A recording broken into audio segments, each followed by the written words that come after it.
High বন্ধুরা, সকালবেলায় চলে এলাম। ছেলে এই মাছের তেল এনেছে। আমিই বলেছিলাম, দেখুন এখানে কাতলা মাছের তেল আছে 4টে, 30 টাকা দাম নিয়েছে। ওই সেই আড়ত থেকে আনা। এবার ও নিজেই করে রেখেছে। এই যে বেগুনটা দিয়ে ভাজবো, বেগুনও কেটে রেখেছে। আর এই যে ভাতটা করব। এবার এর সাথে আর পরে আর একটা কী করবো সেটা এখনও ভাবিনি। এটা তো এতগুলো আমাদের লাগবে না, 2টো রেখে দেবো আর 2টো কাজে লাগাবো আজকের জন্য। আর বেগুনটাও তো অনেকগুলো কেটে ফেলেছে।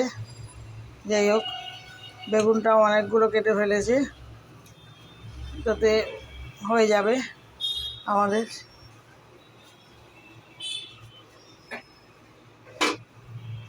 আর ভাতটা হবে। আবার আজকে বৃহস্পতিবার, অনেক কাজ আছে ঠাকুর ঘরে, সব থালা বাসন ধোয়া, মানে সব বৃহস্পতিবারের দিন তো সবটাই আর কি একটু নাড়াচাড়া করে আসরটা। যাই হোক, তো আর আবার আজকে আবার একটা স্নান আছে, সেই জন্য আবার গঙ্গায় যেতে হবে, দক্ষিণেশ্বর। দোকানদারি করে তারপরে বাড়িতে আসবো। তো একটু সকাল সকাল বেরোতেও হবে। আর আপনাদের গুড মর্নিং করা হয়ে গেছে, আর কোনো কাজ হয়নি। এখন চালাই এইভাবেই, দেখি কত দূর এগোতে পারি। রাখছি তাহলে।